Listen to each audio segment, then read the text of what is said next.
चलो, last lecture के अंदर हम लोगों ने कवर अप किया था अपना वो सेक्शन जहाँ पे हमने अकाउंटिंग इक्वेशंस के अंदर पहली क्लास थी हमारी, और हमने कवर अप किया था कि ट्रांजैक्शंस का ट्रीटमेंट कैसे कैसे करना है, बस इतना इतना समझाया था। बट आज जो हम कवर करेंगे उन ट्रीटमेंट्स को कैसे आपको अपने क्वेश्चन के अंदर जो सॉल्यूशन आप करने वाले हो उसमें कैसे प्रेजेंट करेंगे। मतलब मेन आप ये समझ लो कि अकाउंटिंग इक्वेशन का एग्जामिनेशन सॉल्यूशन हम लोग कैसे प्रेजेंट करेंगे, हम लोग वो कवर करेंगे इन अवर टुडेज लेक्चर। ठीक है, तो क्या क्या चीज़ें करनी है, कैसे कैसे करना है, वो सब करने के लिए हमें बुक से क्वेश्चन चाहिए होंगे। तो बुक्स में तुम्हारे पास क्वेश्चन जो अवेलेबल है हम उन्हीं को ही उठाने वाले हैं। तुम्हारा लेटेस्ट एडिशन जो तुम्हारे पास अवेलेबल है उसके अकॉर्डिंग देख लेते हैं। ठीक है, तो क्वेश्चन सिमिलरली सेम देखने को मिलेंगे। तो पहले क्वेश्चन पे आते हैं। देखो, जब भी आप कोई क्वेश्चन फ्रेम करने वाले हो ना, तो क्वेश्चन फ्रेम करते टाइम आप एक छोटा सा काम ज़रूर कर लेना। ठीक है, आपको हमेशा क्वेश्चन रीड करने के बाद कुछ चीज़ें हैं जिन पर ध्यान देना है। तो क्वेश्चन नंबर सेकंड देखेंगे हम लोग, फर्स्ट को थोड़ा सा लैग करेंगे, बाद में देख लेना, आप होमवर्क में कर लेना, हो जाएगा आराम से। तो क्वेश्चन नंबर 2 क्या बोल रहा है हमारा क्वेश्चन नंबर 2 हमारे को, देखो एक बार क्या लिखा है। कह रहा है अकाउंटिंग इक्वेशन बनाओ, किसका, इन फॉलोइंग ट्रांजेक्शन्स का। मतलब मुझे 4 ट्रांजेक्शन्स दिए हुए हैं और इनका मुझे क्या बनाना है, अकाउंटिंग इक्वेशन क्रिएट करना है। कैसे क्रिएट करेंगे, उसके लिए आप एक काम करना, पूरे क्वेश्चन को पढ़ो, पढ़ने के बाद कितने एसेट्स मिले आपको, ठीक है, इसका आइडेंटिफिकेशन कर लेना। कहीं पर भी शॉर्ट में आप निकाल लो, कैसे भी निकाल लो। मतलब आपको एक तरीके से क्वेश्चन को स्टार्ट करने से पहले मुझे क्या करना है, मुझे उसकी प्लानिंग करना बहुत इंपॉर्टेंट। देखो, प्लान बहुत इंपॉर्टेंट होता है हर लाइफ में। कुछ भी काम करने वाले हो ना आप, तो इनिशियल लेवल में जितना ज़्यादा प्लान करोगे उतना ज़्यादा चीज़ें अच्छे से समझ में आएंगी। तो सबसे पहली चीज़ हम क्या करने वाले हैं, प्लान करने वाले हैं बाय रीडिंग द क्वेश्चन। और क्या निकालेंगे हम लोग अपने पास, कि मेरे पास कितने एसेट्स हैं। इनिशियल टाइम पे थोड़ा सा आपको लगेगा टाइम ज़्यादा लग रहा है, बट हाँ धीरे धीरे करके टाइम टेकिंग अपना आप कम हो जाएगा। तो देखो, पहली इक्वेशन पढ़ो और बताओ कितने एसेट्स हैं। क्या लिखा है, गोपीनाथ ने बिजनेस को स्टार्ट किया है कैश के साथ। तो इसमें क्या एसेट्स आया, एसेट्स का मतलब क्या होता है कि बिजनेस के अंदर ऐसी कौन सी चीज़ आई है जिसको हम क्या बोलते हैं, एसेट्स। तो क्या आया बाहर से, कैश आया। तो कैश बिजनेस अपने हिसाब से यूज़ करेगा, उसे हम क्या बोलेंगे, एसेट्स। तो एक एसेट्स मुझे क्या मिला, कैश। फिगर से मतलब नहीं है, बस आप कैश निकाल, एसेट्स निकाल लो। तो पहला क्या मिला मुझे, एसेट्स, कैश मिला। ठीक है, उसके बाद क्या मिला, दूसरा, परचेज गुड्स फ्रॉम श्याम। आपने गुड्स खरीदे, तो जैसे आप सामान खरीदोगे अब वो आपका हो चुका है। पैसे दिए या नहीं दिए उससे फर्क नहीं पड़ता, सामान आपने खरीद लिया, आपके पास आ गया, तो आप उसे बेचोगे अब, तो वो भी आपका एक तरीका क्या हो गया, एसेट्स। तो जो एसेट्स बना उसका नाम क्या रखेंगे हम लोग इस बार, उसका नाम रखेंगे हम लोग क्या, स्टॉक। क्लियर। सेकंड क्या बोला, उसने बोला सामान बेचा, क्या किया, सोल्ड गुड्स टू, किसको बेचा, सोहन को बेचा। कितने का बेचा मतलब नहीं है, बाद में देखेंगे कितने का, सोहन को सामान बेचा।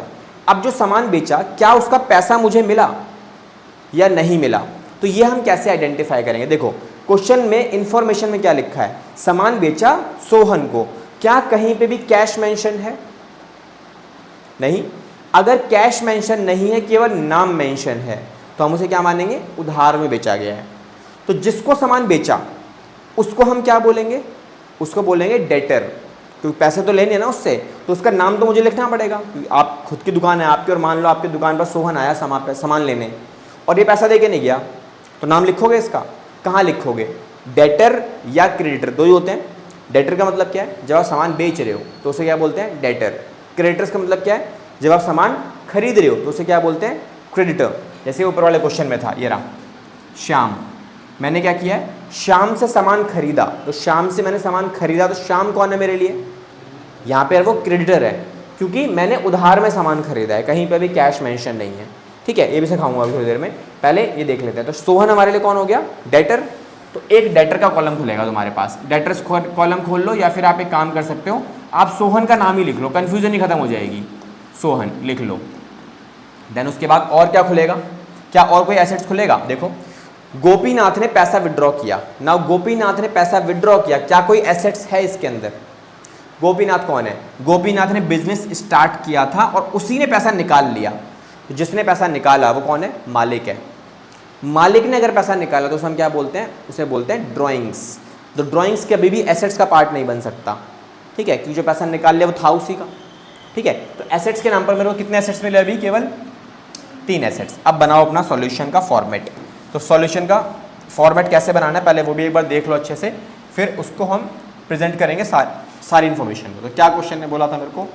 क्वेश्चन ने बोला था भैया हमारे को बना के दिखाओ, क्या हमें बना के दिखाओ अकाउंटिंग इक्वेशन। कैसे बनेगी? तो मेक श्योर अकाउंटिंग इक्वेशन बनाते टाइम ये तो आपकी होगी टॉप लाइन। टॉप लाइन के बाद आप एक काम करना, नीचे से इसके नीचे 2 लाइन का गैप देना, 2 लाइन होनी चाहिए, ठीक है, लाइन नंबर 1 लाइन नंबर 2, ठीक है। उसके बाद इस तरफ से एक एरिया छोड़ना है आपको, जिसको हम क्या बोलते हैं, ट्रांजैक्शंस, कि कौन सी ट्रांजैक्शंस आपके पास हुई हैं, कि कौन सी घटना घटी है, सामान बेचा है, खरीदा है, क्या किया है, तो वो ट्रांजैक्शन आप यहाँ मेंशन करोगे। क्लियर? ठीक है। अब उसके बाद यहाँ से ना एक और डाल देना, जिसको हम क्या बोलेंगे, सीरियल नंबर। डन? ठीक है। अब इसके बाद क्या करोगे, इस वाले में जो 2 लाइन थे ना मेरे पास, 1 और 2, इसके बीच में एक लाइन डालना है, ऐसे करके एक और लाइन डाल लो। डालने की जरूरत नहीं है, वैसे तो आपके बुक्स में होती है ना, नहीं, तो बस हाँ हाईलाइट कर देना कि हाँ लाइन होगी मेरे पास। क्लियर? देन उसके बाद ऊपर वाली लाइन में क्या लिखोगे आप, यहाँ पे यहाँ मेंशन करना कि कितने एसेट्स हैं मेरे पास, ठीक है। एसेट्स में कितने एसेट्स आए, तो जो खोले आपने ऊपर उनके नाम लिख लो सबके। क्या लिखोगे, यहाँ लिखो कैश। कैश के बाद स्पेस एलोकेट करो, देन उसके बाद अगला एसेट्स क्या है, स्टॉक। फिर स्पेस एलोकेट करो, फिर लिखो अगले स्टॉक का नाम क्या है, एसेट्स का नाम सोहन। देन इनके बाद इक्वल टू डाल दो। अब इक्वल टू डालने के बाद सबसे पहले ऊपर वाली लाइन में मेंशन करेंगे कैपिटल, देन उसके बाद लायबिलिटीज़, ठीक है। अब कैपिटल तो कैपिटल ही है, बट लायबिलिटीज़ में क्या कर्जदार एक हो सकते हैं, काफ़ी सारे हो सकते हैं। कैपिटल तो देखो एक ही रहेगी तुम्हारे पास, क्योंकि मालिक तो एक ही है ना, इसीलिए कैपिटल सिंगल रहेगी। बट लायबिलिटीज़ है, बहुत सारी लायबिलिटीज़ खोलने को मिल सकती हैं। आपने सामान उधार में खरीदा, किसी के पैसे नहीं दिए, बहुत सारे और आइटम हो सकती हैं। तो क्या कोई लायबिलिटी थी क्वेश्चन में? Yes, we have a 1 liabilities का नाम क्या है, श्याम। मुझे श्याम को क्या करना है, पैसे देने हैं फ्यूचर में, तो देने हैं तो लायबिलिटी बनेगा ना वो। ये मेरा फॉर्मेट तैयार है। क्लियर? तो मैं ऐसे फॉर्मेट क्रिएट करने के बाद अब मुझे सॉल्यूशन स्टार्ट करना है। तो सॉल्यूशन कैसे स्टार्ट करना है? तो सॉल्यूशन स्टार्ट करने के लिए सीरियल नंबर 1 क्या ट्रांजैक्शन हुई, तो इस ट्रांजैक्शंस में क्या किया मैंने सबसे पहले क्वेश्चन में लिखना है स्टार्टेड बिजनेस विद कैश। मैंने कैश में क्या किया है, बिजनेस स्टार्ट किया है। तो बिजनेस जो मैंने स्टार्ट किया है उसका डाटा रिकॉर्ड करेंगे। कितने पैसे लगाए, 25,000 लगाए। तो जितना पैसा लगाया वो कहाँ कहाँ पे आएगा, एक तो 25,000 रुपये कैश में आएगा, और कहाँ जाएगा, कैपिटल में आएगा। बिकॉज पैसा किसने लगाया, मालिक ने लगाया। मालिक के द्वारा लगाया गया पैसा कहाँ पे आता है, कैपिटल में आता है ना।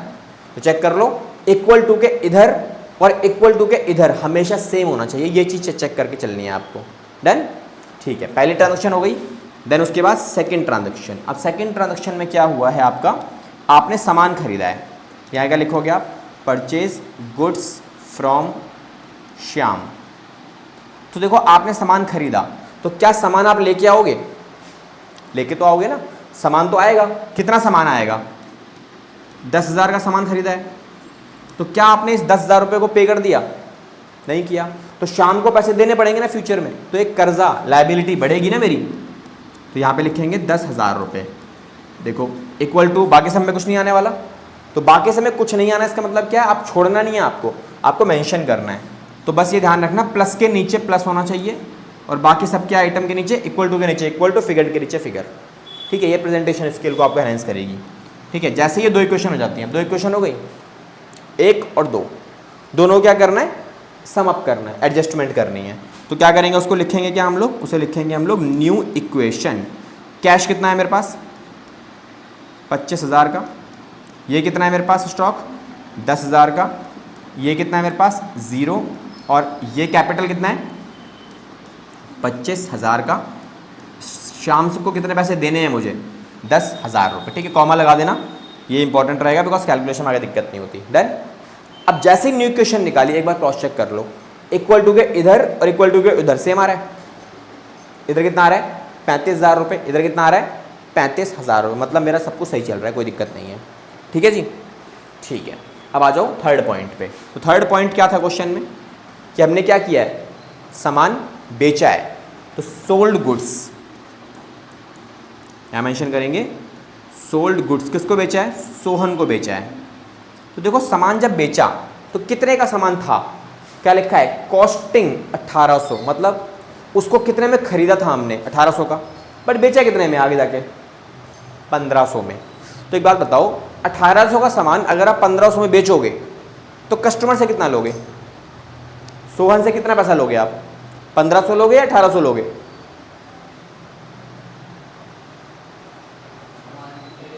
सामान उस हमने खरीदा था 1800 का, बट उसको हमने बेचा 1500 का, तो आप सोहन से कितने पैसे लोगे? 1500 लोगे या 1800 लोगे? 1500। मैंने बेचा 1500 का है ना, तो मैं 1500 लूँगा, जो कि मुझे नहीं मिले अभी। तो हम क्या करेंगे, सोहन के नाम पे यहाँ पे ऐड कर देंगे कितना? 1500 रुपये। ये क्लियर है? अच्छा, मेरी दुकान से वो कितने का सामान लेके चला गया? 1800 का। 1800 लिखा है ना, 1800 का कॉस्ट है। तो 1800 का सामान मेरा क्या हो जाएगा? स्टॉक में से क्या कर देंगे हम लोग, इसे माइनस कर देंगे कितना? 1800। और जो भी वैल्यू नेगेटिव में डालोगे अकाउंट्स के अंदर, उसे ब्रैकेट में डाला जाता है, ये ध्यान रखना बस। क्लियर? अच्छा, इस सामान को बेचते टाइम फायदा हुआ नुकसान हुआ? नुकसान हुआ, क्योंकि 1800 का माल 1500 का बेचा है मैंने। नुकसान हुआ, तो वो नुकसान कौन झेलेगा? मालिक, ऑनर। ऑनर का पैसा कहाँ पे अवेलेबल है? कैपिटल में अवेलेबल है। तो हम क्या करेंगे, कैपिटल में से कितना माइनस कर देंगे? 300 रुपये। ठीक है यहाँ तक? बाकी आइटम पे फर्क पड़ेगा? नहीं पड़ेगा, तो बाकी आइटम सारी जीरो। डन? यहाँ तक हो गया मेरा काम। अब इसको क्या बोलेंगे दोबारा से? दो इक्वेशन हो गई, 1 और 2। इसको क्या लिखेंगे हम दोबारा से? New equation. फाइनल अमाउंट कितना बचेगा? 25,000। और ये कितना बचने वाला है? 8,200 रुपये का माल बच गया, 1800 का बिक गया। देन उसके बाद लॉस माइनस करेंगे तो कितना बचने वाला है? ये 24,700 रुपये। फाइनल अमाउंट 10,000 रुपये। अब लगे हाथ एक काम करो, दोनों साइड को प्लस करके चेक करो क्या उस साइड के बराबर आ रहा है। ये तीनों प्लस करके सेम वैल्यू आ रही है, 34,700 बनेगा। अगर बनेगा तो सब ठीक चल रहा है, कोई दिक्कत नहीं है ना? कितना आ रहा है? 9,700। इसमें प्लस करेंगे तो 34,700 बनेगा, बिल्कुल बनेगा। ठीक है, जैसे ये हो जाता है हम क्या करेंगे अगले पार्ट में? 4th ट्रांजैक्शंस को कवर करेंगे। क्या लिखा है? गोपीनाथ ने पैसे निकाले। कितने निकाले? 5,000। तो यहाँ लिखेंगे withdrew from business. Withdrew from business कितने निकाले मैंने? यहाँ से 5,000 निकाले। तो देखो, पैसा जब निकाला जाता है ना, तो कैश में से ही निकाला जाएगा ना। उसने क्या बोला? पैसे निकाले उसने, तो पैसे निकाले तो कैश माइनस करेंगे। और किसने निकाले? मालिक ने निकाले। तो अमाउंट किसका कम होगा? मालिक का कम होगा। तो मालिक का पैसा कहाँ पे है? यहाँ पे। यहाँ से करेंगे हम लोग 5,000 माइनस, तो पैसा निकाल लेगा तो उसका पैसा कम हो जाएगा, बाकी सारी आइटम ज़ीरो। देखो, ये थी मेरी लास्ट ट्रांजैक्शन। अब लास्ट वाली ट्रांजैक्शन को क्या नाम दोगे आप? इसको बोलेंगे हम यहाँ पे हमेशा, that is a final equation. कितना बचेगा? तो भाई ये बचेगा मेरा कितना? 20,000 रुपये। ये सेम बचेगा 8,200 रुपये का अमाउंट, और ये 1,500 रुपये का अमाउंट। और ये कितना आएगा मेरे पास माइनस करके? 19,700। और ये वैल्यू कितनी आती है? 10,000 रुपये। दैट्स इट, इतना ही काम करना है आपको। ठीक है भाई, तो ये हमारा सॉल्यूशन कंप्लीट है। क्वेश्चन नंबर कौन सा था हमारे पास? ये क्वेश्चन नंबर 2 का। ठीक है, इसे नोट डाउन कर लो। बाकी हमारे इसी पैटर्न के ऊपर हमें सारे क्वेश्चंस को कवर अप करना है। और ये क्वेश्चन करते टाइम आपको बस ये सोचना है कि मेरा ही बिजनेस है ये। क्वेश्चन में कौन था? गोपीनाथ है। तो आप ये मान लो मैं ही गोपीनाथ हूँ, और ये सोचकर क्वेश्चन के बारे में सोचो कि मेरे बिजनेस पर इस पर्टिकुलर ट्रांजैक्शन का क्या फ़र्क पड़ेगा। देखो, हर एक ट्रांजैक्शन में क्या होगा? कुछ आएगा और कुछ जाएगा, यही होगा ना। तो जो आएगा उसे एसेट्स के नाम पे रिकॉर्ड कर लो। जो जाएगा, अगर पैसा दिया तो कैश में से माइनस होगा, नहीं दिया तो कर्जा बनेगा, तो कर्जे में डाल देना। ठीक है, सामान बेचोगे तो सामान जाएगा और पैसा आएगा।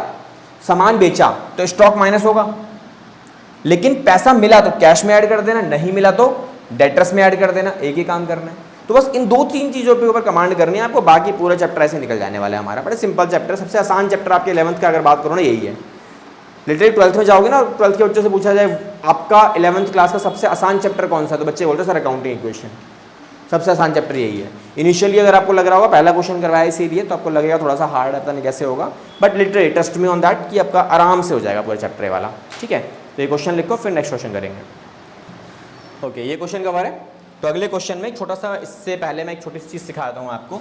देखो, आप कैसे आइडेंटिफाई करोगे कि कोई भी ट्रांजैक्शन जो है वो कैश में है या फिर आपकी उधार में है।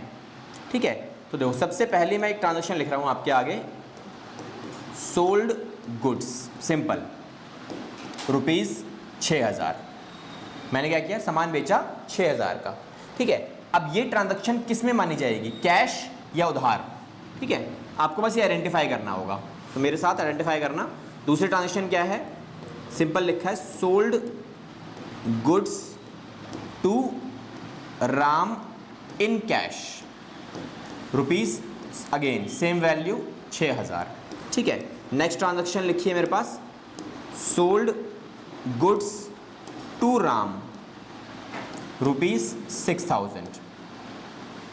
Next transaction, sold goods in cash. तो बताओ कौन सी ट्रांजैक्शन उधार वाली है और कौन सी ट्रांजैक्शन कैश वाली है। देखो जहां कुछ नहीं लिखा, सिंपल क्या लिखा है, सामान बेचा गया है, तो बाय डिफॉल्ट अगर क्वेश्चन में नाम मेंशन नहीं है तो आप उसे क्या मानोगे, कैश ट्रांजैक्शन, कैश में सामान बेचा गया है, ठीक है।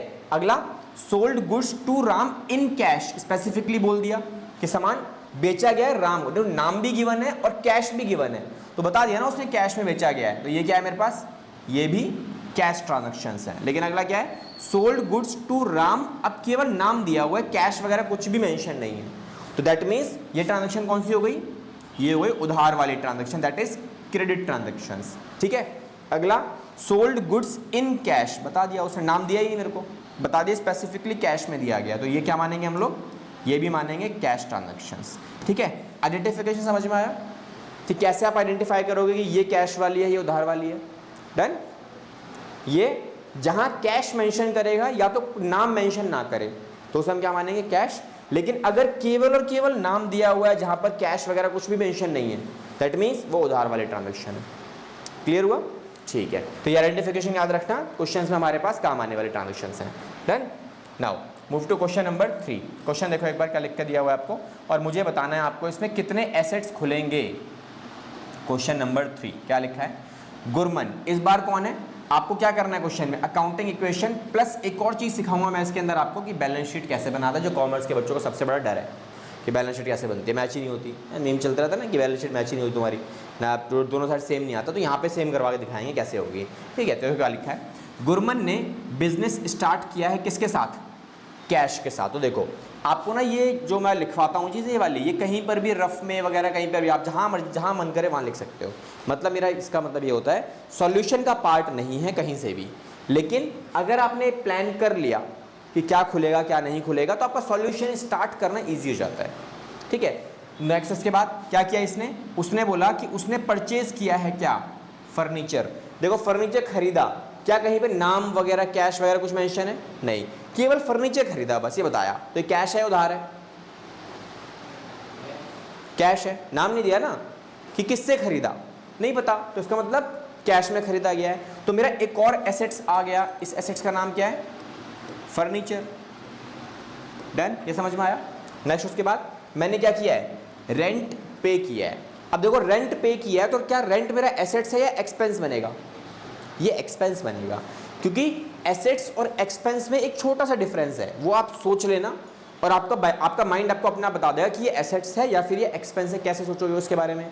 देखो एसेट्स का मतलब होता है कोई भी चीज़ आपने खरीदी तो वो आपकी हो गई और आप उसको कितनी बार भी इस्तेमाल करो, जैसे मर्जी करो। जैसे गाड़ी खरीदी आपने तो वो एसेट्स है, जिसको आप चला रहे हो, जितनी मर्जी बार चलाओ तो वो क्या बनेगा, मेरा एसेट्स बनेगा।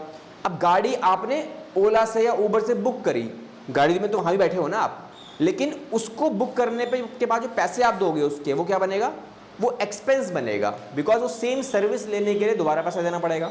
समझ में आया। एक्सपेंस का बेनिफिट जो है वो एक बार मिलेगा, एसेट्स का बेनिफिट जो है वो कितनी बार मिलेगा, मल्टीपल टाइम्स मिलेगा, बिकॉज ओनरशिप आपके पास आ चुकी है इसीलिए। तो रेंट पे करने के बाद क्या होता है, मेरे को मालिकाना हक तो मिलता नहीं है प्रॉपर्टी का, रेंट प्रॉपर्टी में, जैसे ये प्रॉपर्टी जिसमें आप बैठे हुए सब प्रॉपर्टी है, रेंटल प्रॉपर्टी है। अब इसको एक महीने मैंने क्लासेस चलाई तो अगले महीने का रेंट फिर देना पड़ेगा, तो अगले महीने दोबारा चलाना पड़ेगा। दैट मीन्स रेंट क्या है, एक्सपेंस है, एक्सपेंस का कोई कॉलम नहीं खुलेगा। क्लियर। नेक्स्ट उसके बाद क्या है, सोल्ड गुड्स, किसको, उधार में मैंने सामान बेचा है, किसको, परचेज किया है, ही परचेज गुड्स ऑन क्रेडिट, नाम दिया है इस बार, दैट मीन्स स्टॉक, गुड्स खरीदा तो एक नया एसेट्स खुलेगा कि जो सामान मैंने खरीद लिया वो मेरा हो गया, दैट इज स्टॉक। लेकिन उधार में खरीदा तो एक लायबिलिटी भी आएगी मेरी। अब देखो लायबिलिटी में नाम गिवन है, किससे खरीदा, नहीं गिवन। अगर मेरे को नाम गिवन नहीं है तो हम क्या करेंगे, इसकी जगह पे नाम में क्या लिखेंगे, लायबिलिटीज के अंदर हम लिखेंगे क्रेडिटर्स। ठीक है, नेक्स्ट क्या है, ही सोल्ड गुड्स, सामान बेचा। देखो इस बार क्या लिखा है, कैश में बेचा, तो कैश खुलेगा एक नया एसेट्स। तो कैश तो पहले से खोल रखा है मैंने, दोबारा खोलने की जरूरत नहीं है, क्लियर। और क्या बेचा, सामान बेचा, जो गुड्स हैं वो भी तो मेरा एसेट्स है, तो स्टॉक्स के नाम से ये भी मैंने खोल रखा है, दोबारा तो खुलेगा नहीं। देन और सामान बेच के फायदा नुकसान कुछ तो होगा। देखो कितने का सामान था, कॉस्ट कितनी थी 2000, कितने में बेचा मैंने 5000 में, फ़ायदा हुआ। फ़ायदा किसको मिलेगा, ऑनर को। ऑनर का पैसा कहाँ है, कैपिटल में, तो बस कैपिटल में ऐड कर देना हमारा काम। फ़ायदा हुआ ना इस बार ऐड करेंगे। पिछले क्वेश्चन में लॉस हुआ तो हमने माइनस कर दिया था। देन ठीक है, अब आ जाओ उसके सॉल्यूशन के ऊपर। तो हमने सारा डाटा बनाने, 3 एसेट्स मुझे मिल गए, अब इसको कैसे प्रेजेंट करना है, ठीक है, इसको देखते हैं अभी। तो चलो यहाँ पे कहीं पे लिख लिया है, माइंड में फ्रेम कर लेना, बस काफ़ी है। तो क्वेश्चन नंबर 3 क्या करना है, सेम काम वही वाला, दैट इज़ कि आपको क्या बनानी है, अकाउंटिंग इक्वेशन बनानी है आपको अभी। तो अकाउंटिंग इक्वेशन में सेम फॉर्मेट, अपर लाइन 2 लाइन छोड़ने के बाद ये वाली लाइन आ जाएगी, देन सीरियल नंबर, फिर एक ट्रांजैक्शन का कॉलम, देन उसके बाद इस वाली लाइन में डिटेल्स डाल दो एसेट्स की सारी। तो कितने एसेट्स खुले थे हमारे पास क्वेश्चन में, पहला क्या खुला था, कैश। थोड़ा सा गैप देंगे ताकि हमारी सारी फिगर्स फ्रेम हो जाएं, फिर फर्नीचर, फिर उसके बाद क्या खुला था मेरा, स्टॉक। ठीक है, इक्वल टू दोनों तरफ ऊपर नीचे, फिर उसके बाद एसेट्स के साथ पूरी इक्वेशन फ्रेम करो, एसेट्स के साथ is equals to capital plus liabilities. अब कैपिटल तो एक ही होती है, लायबिलिटीज़ में कितनी लायबिलिटी मिली क्वेश्चन में, एक ही लायबिलिटी मिली थी जिसका नाम क्या था, क्रेडिटर। ठीक है, वो रिकॉर्ड करके छोड़ दिया। अब हमारा मेन काम है कि मुझे सॉल्यूशन फ्रेम करना तरीके से, स्टेटमेंट्स को डाटा रिकॉर्ड करना है। तो ये कॉलम किसका हो गया मेरा, ट्रांजैक्शंस का। ठीक है जी, आ जाओ। पहला पॉइंट क्या था मेरे पास, स्टार्टेड बिजनेस विद कैश। कितना पैसा लगाया, कितना लगाया क्वेश्चन में, देखो बिजनेस लगाया, कितना पैसा लगाया, 20,000 रुपये। तो 20,000 लगाए तो कहाँ पे आएगा ये, कैश और कैपिटल में 20,000 रुपये, बाकी सारी आइटम ज़ीरो। तो ये ध्यान रखना, आपको हर एक आइटम के नीचे लिखना भी है, ठीक है, जिसमें कुछ नहीं होता वहाँ सब ज़ीरो डालना होगा आपको। डन, ठीक है। अभी एक ही क्वेश्चन हुई है, नेक्स्ट क्वेश्चन में क्या था, परचेज क्या किया, फर्नीचर। देखो फर्नीचर कितने का परचेज किया मैंने, 2000 का। अच्छा, इसके पैसे दिए या नहीं दिए, दे दिए, तो कहाँ पे आएगा दूसरा इम्पैक्ट, पैसे दिए ना आपने, तो क्रेडिटर्स में कैसे आ गया, पैसे दिए तो कैश कम होगा ना, आपकी खुद की दुकान है, पैसा पड़ा है तुम्हारे पास 20,000 का, तो जब आप पैसा दे दोगे तो कैश की वैल्यू क्या हो जाएगी, कम हो जाएगी, तो वहाँ से माइनस कर देना। ठीक है, थिंक लाइक अ बिजनेसमैन। यार आपने बिजनेस किया है, आपने तो बिजनेस के लिए कुछ खरीदोगे तो पैसा भी तो देना पड़ेगा। फर्नीचर खरीदा तो पैसा चला गया, हो गया हमारा काम। ठीक है, अब जैसे ही 2 इक्वेशन हो जाती है तो क्या करना है, अब इसे लाइन ड्रॉ करो। क्या लिखोगे इधर, न्यू इक्वेशन, कितना आएगा वैल्यू, कैश बचा 18,000 का, फर्नीचर आ गया 2,000 का, ठीक है, बाकी आइटम ज़ीरो, और ये कितना आने वाला है, कैपिटल सेम, बाकी सारी आइटम सेम है, लायबिलिटी अभी तक आई नहीं है। चेक कर लो, LHS और RHS सेम आ रहा है, 18 + 2 20, और वहाँ पे भी कितना आ रहा है, 20, हो गया मैच। ठीक है, अगले पॉइंट पे आ जाओ, क्या लिखा हुआ है, क्या लिखा था, पेड रेंट। अब एक बात बताओ, आप रेंट पे कर रहे हो, तो रेंट क्या होता है, खर्चा। बिजनेस का खर्चा कौन झेलेगा, ऑनर झेलेगा, ऑनर मतलब कैपिटल। ठीक है, तो कैपिटल से प्लस करेंगे माइनस करेंगे, माइनस। दूसरा, पैसा देना पड़ेगा ना, रेंट पे करोगे तो पैसा माइनस होगा, कहाँ से माइनस करना है, कैश में से, तो मैंने ये माइनस कर दिया।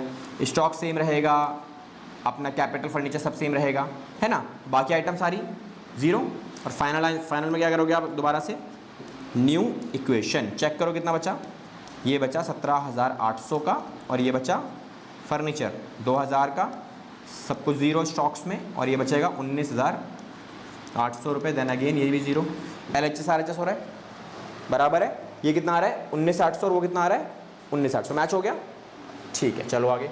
फोर्थ पॉइंट में क्या लिखा है, ही सोल्ड गुड्स ऑन क्रेडिट। तो यहाँ लिखेंगे हम क्या, सोल्ड गुड्स ऑन किस पे, उधार पे। कितने का सामान था, 2,000 का। कैश में बेचा कितने का, 5,000 का। तो जब सामान बेचोगे तो पैसा मिलेगा, कितना मिला 5। तो 5,000 कहाँ ऐड होगा, कैश में। सामान गया, कितने का सामान गया, केवल 2,000 का। तो 2,000 का स्टॉक माइनस करोगे आप, ठीक है। एक आइटम रह गई क्या, फोर्थ वाला। अच्छा, हम डायरेक्टली फिफ्थ पे ऐड हो गए थे। अच्छा, फोर्थ वाली गुड, हम सामान खरीदने की एंट्री है ना, तो ये बाद में डालेंगे, पांचवी वाली छोड़ देते हैं इसको, चलो कोई बात नहीं। ठीक है, इसमें क्या किया मैंने, सामान खरीदा है, क्या लिखेंगे हम लोग, परचेज गुड्स ऑन उधार क्रेडिट। कितने का सामान खरीदा, 3,000 का सामान खरीदा। सामान आएगा कहाँ पे आएगा, स्टॉक्स में आएगा, कितने का 3,000। पैसे दिए, नहीं दिए, क्वेश्चन ने क्या बोला, उधार में खरीदा। तो किसको देने पड़ेंगे पैसे फ्यूचर में, क्रेडिटर्स को देने पड़ेंगे। यहाँ क्या लिखेंगे हम लोग इधर, 3,000 रुपये। ठीक है, बाकी सारी आइटम ज़ीरो, हो गया हमारा काम। बस अब उठा के इसको क्या लिखेंगे हम लोग दोबारा से, न्यू इक्वेशन। कैश पे कोई फ़र्क पड़ा ही नहीं मेरा, same as it is 17,800। Furniture भी same as it is. Stocks कितना हो गया मेरे पास, 3,000 का। कैपिटल में खास कोई फ़र्क पड़ेगा नहीं, बिकॉज खर्चा वर्चा हुआ नहीं मेरा, तो ये सेम एज इट इज़। अब चेक करो दोबारा दोनों तरफ, 22,800, इधर भी 22,800, मैच चल रहा है। ठीक है, अब आ जाओ पाँचवें पॉइंट पे। तो what is the fifth point, क्या किया है आपने, इस बार सामान बेचा है। तो यहाँ का लिखेंगे सोल्ड गुड्स ऑन क्रेडिट। कितने का सामान बेचा, 2,000 का। तो स्टॉक माइनस होगा, पैसा कितना मिला, 5,000 मिल गए। कितना फ़ायदा हुआ, 3,000 का। 3,000 किसको देंगे हम, मालिक को। यहाँ लिखेंगे 3,000 प्लस, बाकी सारी आइटम ज़ीरो, हो गया काम, मैच करा लो। अब क्या करना है, this is a last equation, तो इसे हम क्या बोलेंगे, फाइनल इक्वेशन। कितना आएगा, 22,800, और ये कितना हो जाएगा 2,000, और स्टॉक्स कितना बचेगा, 3,000 का था, 2,000 का बेच दिया, तो 1,000 ही बचेगा ना। कैपिटल कितनी हो जाएगी मेरे पास अब ये, 22,800। ठीक है, डन। यहाँ तक क्रेडिटर्स की वैल्यू सेम वही, 3,000 पैसे दिए तो है नहीं किसी के अभी तक, यहाँ तक ठीक है। ये कौन सा था, लास्ट इक्वेशन थी। तो ये हो गई मेरे पास क्या, फाइनल इक्वेशन। ठीक है जी, तो ये मेरा क्वेश्चन खत्म। अभी क्या मैंने कवर अप किया, अभी केवल अकाउंटिंग इक्वेशन कवर की है। क्वेश्चन ने मुझे इसमें बोला हुआ है कि आप भैया बैलेंस शीट भी बना के दिखाओ। तो बैलेंस शीट कैसे बनाओगे अब आप, तो देखो बैलेंस शीट सिखाया था। बैलेंस शीट बड़ा सिंपल सा टास्क है। तो सिंपली आप क्या करोगे, यहाँ बनाओगे बैलेंस शीट, इसके बाद बना लेना, जैसे आपका ये पूरा हो जाएगा। तो बैलेंस शीट का फॉर्मेट ऐसा होता है, छोटा सा, दो साइड बनाओ। ये साइड रहेगी मेरी रुपीज़ की, और फिर उसके बाद ये दो कॉलम, इस तरफ लिखेंगे हम क्या, सारी लायबिलिटीज़, और इधर क्या लिखेंगे, सारे एसेट्स। एसेट्स का बैलेंस क्या होता है, डेबिट, ध्यान रखना। इसका बैलेंस क्या होता है, उधार वाले होते हैं, तो क्रेडिट होता है इसका मतलब। अब कितने एसेट्स थे मेरे पास, 1 2 3, तीनों के नाम लिख लो, क्या क्या एसेट्स हैं। पहला कैश, दूसरा फर्नीचर, उसके बाद स्टॉक्स। तो कैश का फाइनल अमाउंट कितना है, ये लास्ट वाला, 22,800। फर्नीचर कितने का है मेरे पास लास्ट में, 2,000 का। उसके बाद स्टॉक्स कितना है लास्ट वाला, 1,000 का। अच्छा, लायबिलिटीज में बताया था मैंने आपको, दो लायबिलिटी होती है, इंटरनल और एक्सटर्नल। इंटरनल लायबिलिटी कौन सी है, कैपिटल, तो कैपिटल को लिखो लायबिलिटी साइड पे। और आउटसाइडर लायबिलिटी कौन सी हो गई मेरे पास, क्रेडिटर्स। ठीक है, तो ये कितने रुपए की है, कैपिटल 22,800 फाइनल वैल्यू। क्रेडिटर्स कितने का फाइनल अमाउंट, 3,000 रुपये का। ठीक है, बस इसको लास्ट में जाके टोटल कर देना। जैसे ही आप इसे टोटल करोगे फाइनल अमाउंट कितना आता है, 25,800, और ये भी कितना आएगा, 25,800, हैंस मैच्ड। खत्म क्वेश्चन, हो गया मैच बैलेंस शीट। उधर भी 25,800, इधर भी 25,800, यही करना होता है आपको। ठीक है, तो इस क्वेश्चन को फ्रेम कर लो, इसके आंसर्स को, फिर उसके बाद बाकी क्वेश्चंस हम लोग नेक्स्ट क्लास से कवर अप करेंगे। ठीक है, आज थोड़ा सा बेसिक वाला पार्ट था हमारे पास करने के लिए। ठीक है, ये हमारा सॉल्यूशन है इस क्वेश्चन का।